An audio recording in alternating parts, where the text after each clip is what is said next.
شیطان اغ عظیم دشمن د انسان دی چې دی اولیاء کرامو تم راځي.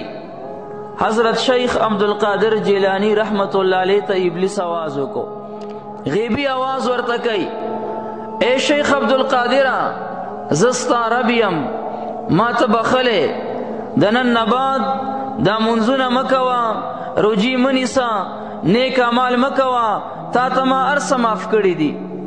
شیخ عبدالقادر جیلانی رحمت اللہ تعالی علیہ هغه مبارک ورته وی کورش شیطانا زه دې پیژنم چې ابلیس یې منځ الله رب العزت حضور صلی الله علیه وسلم ته نه دی معاف کړی.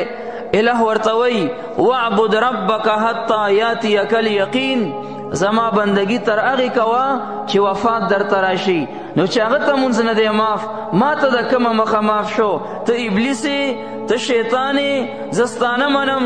شیطان ورته وی علم را نخلاص کی، ګینې ما په دې دوکو باندې اویا بزرگان اهل طریق گمراه کړي او خطا کړي دي. شیطان داسې عظیم دشمن دی.